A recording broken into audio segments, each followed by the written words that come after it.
Le Parti communiste français, a précisé Fabien Roussel. Bonjour et bienvenue à vous, Bonjour Fabien Thomas Roussel. Soto. Pendant que le monde est sidéré par les attaques terroristes qui ont frappé Israël, une partie de la gauche française, elle, se déchire et fait de la sémantique. Je voudrais vous montrer, pour commencer, le dernier tweet publié par Jean-Luc Mélenchon après les manifs de soutien aux victimes des attentats en Israël, en obligeant tout le monde à s'aligner sur la position du gouvernement d'extrême droite israélien, en acceptant de manifester avec le RN, en insultant les élus futiles du PS. Le CRIF a isolé et empêché la solidarité des Français avec la volonté de paix et la demande de cessez-le-feu immédiate. Je vous entends soupirer. Oui, parce que l'heure n'est pas assez polémique, stupide, stérile. Aujourd'hui, l'heure est à la condamnation unanime de l'attaque terroriste terrible qui s'est abattue sur le peuple israélien, sur des femmes, sur des enfants, sur des bébés qui ont même été kidnappés. C'est l'horreur absolue. Et l'heure doit être aussi à l'appel unanime de tout le monde pour que les foudres ne s'abattent pas sur le peuple palestinien qui, lui, n'y est pour rien. Il faut distinguer le Hamas qui a commis cet acte terroriste et les 2 millions, les plus de 2 millions de Gazaouis qui sont aujourd'hui dans une prison à ciel ouvert. Est-ce que pour vous, le CRIF est d'extrême droite ? Non, le CRIF prend des positions que nous ne partageons pas parfois, mais pour autant, aujourd'hui, nous devons ensemble nous rassembler, exprimer notre solidarité au peuple israélien. Et c'est le CRIF qui a pris l'initiative de ce rassemblement hier. Et c'est pour vous ça y que avez participé, vous, ou pas, à ces rassemblements ? le Parti communiste, personnellement, j'ai pas pu y aller, mais le Parti communiste français était représenté, présent, à travers une délégation de la direction. Et nous avons salué le CRIF et tenu à être présent pour justement exprimer cette solidarité. Est-ce que Jean-Luc Mélenchon est antisémite ? Non, je ne dirais pas ça, non. Non, mais vous voyez, je regrette, excusez-moi, mais l'échange ne doit pas porter pour savoir comment on doit qualifier Jean-Luc Mélenchon. Il se passe un drame atroce aujourd'hui au Proche-Orient. Que pense la gauche ? Ça fait des mois que vous dites que vous répétez que vous n'êtes pas d'accord avec Jean-Luc Mélenchon. Ça fait des mois que vous réglez vos comptes par médias interposés. Ça fait des mois, Fabien Roussel, que vous tournez autour du pot. C'est une mésalliance avec Jean-Luc Mélenchon. Ça n'a rien d'une alliance, a dit Anne Hidalgo. La question de rester au sein de la NUPES se pose, a dit Jérôme Guedj, qui est socialiste. Est-ce que, oui ou non, vous allez rester au sein de la NUPES ? À un moment, la clarification a un sens politique. Oui, bien sûr. Mais je crois que sur ce drame qui se passe là aujourd'hui au Proche-Orient, la position du Parti communiste français, du Parti socialiste, elle est claire, d'Europe nette et sans ambiguïté. Est claire. Et nous avons ensemble condamné un acte terroriste et nous l'avons dit comme tel. Je regrette que Mélenchon et quelques députés insoumis, c'est pas tout le monde, et je fais la distinction entre eux et l'ensemble des militants insoumis, n'ont pas eu cette position claire. Je pense que c'est à Jean-Luc Mélenchon de clarifier sa position et de clarifier ses rapports avec les autres forces de gauche. Il vous embête à chaque fois qu'il parle. Il ne nous aime pas, puisqu'il l'a exprimé comme ça, il ne nous aime pas, il n'est pas clair sur des sujets qui devraient normalement rassembler toute la gauche, eh bien que lui prenne sa décision, et s'il n'est pas content, qu'il s'en aille. Est-ce que vous allez rester au sein de la NUPES ? Mais c'est à lui de quitter ce rassemblement s'il ne s'y retrouve pas. Enfin, quand même, nous sommes prêts à travailler ensemble, y compris avec des désaccords entre nous, et nous en avons sur l'Europe et sur un tas d'autres sujets avec les socialistes ou les écologistes. Mais ça ne doit pas nous empêcher de défendre nos points de vue, de défendre nos propositions aux Français à travers les élections. Mais là, de tels clivages devraient, de la part de Jean-Luc Mélenchon, de clarifier sa position. Puis si lui s'y retrouve pas... Donc vous le dites, puisque tu n'es pas d'accord, c'est à toi de partir. Mais bien sûr, enfin, nous trois, les trois autres forces de gauche écologistes, on sait travailler dans le respect mutuel les uns et les autres. Chacun d'ailleurs décide de présenter une liste aux élections européennes avec des positions qui sont propres à nous.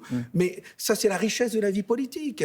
Et les Français doivent pouvoir faire leur choix. Et si lui est si fier de ses positions, qu'il les assume puis qu'il les défende devant les Français. Il est dans le champ républicain aujourd'hui, Jean-Luc Mélenchon, ou pas ? Mais d'abord, je dirais oui, clairement. Je ne veux pas émettre de doute là-dessus. Mais encore une fois, il n'y a personne de dire, de décerner des points, d'être républicain ou pas républicain. Il y a aujourd'hui une urgence absolue au Proche-Orient. Je reviens là-dessus. Vous avez raison, on y revient d'ailleurs. Je suis extrêmement inquiet après le soutien unanime que nous avons tous exprimé en direction du peuple israélien. Il y a maintenant des menaces d'une guerre terrible à l'encontre du peuple palestinien et de ces 2 millions d'habitants qui vivent dans une prison à ciel ouvert. C'est une expression de Nicolas Sarkozy. Gaza est une prison à ciel ouvert. Et nous apprenons que le gouvernement israélien décide de faire le siège aujourd'hui en les privant d'eau, de gaz et d'électricité à travers une punition collective. Tout le monde le sait, et Antonio Guterres, le président, le secrétaire général de l'ONU, a lancé un appel hier en disant, et tout le monde le dit, que ce n'est pas la solution. Il y a des centaines de résolutions qui appellent à la création des résolutions de l'ONU. Elles ne servent à rien, elles ne sont pas respectées depuis des années. Il y a une réunion du en urgence du Conseil de sécurité de l'ONU dimanche soir, il n'en sort rien du tout.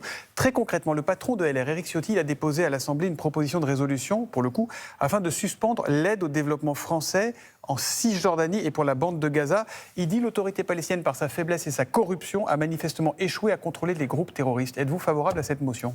Pas du tout. Pas du tout. Je regrette que Éric Ciotti ne se replonge pas dans les travaux de Jacques Chirac lorsqu'il était président de la République et à l'époque où la France avait une politique en direction des pays arabes et qui exprimait un soutien en direction du peuple palestinien, mais qui se battait en tant que président de la République française pour le respect des accords d'Oslo et la création de 2 États.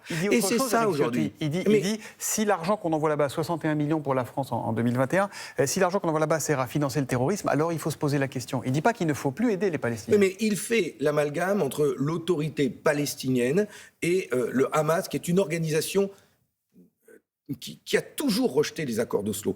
Le Hamas ne veut pas de 2 États qui vivent en paix l'un à côté de l'autre. Et le gouvernement d'extrême droite, dirigé par Benjamin Netanyahou en Israël, ne veut pas de 2 États qui vivent l'un à côté de l'autre. Ces 2 forces que sont le Hamas, organisation islamique, et l'extrême droite israélienne ne veulent pas de 2 États. Et ils se nourrissent eux-mêmes dans une guerre terrible dont les populations civiles sont les premières victimes. Il faut sortir de cette escalade guerrière et la France, qui est membre du Conseil de sécurité, avec les 4 autres puissances, doivent appeler au respect des résolutions de l'ONU, appeler à la fin de l'occupation, et à la création de ces 2 États pour respecter les accords d'Oslo signés avec ces 2 grands dirigeants qui étaient Yasser Arafat et Yitzhak Rabin. Qui paraissent bien loin dans les faits. Oui, mais regardez où on en est aujourd'hui de n'avoir jamais résolu cette guerre terrible. Eh bien, aujourd'hui, ça explose. Faisons-en en quelque sorte une opportunité pour essayer de faire avancer le dossier.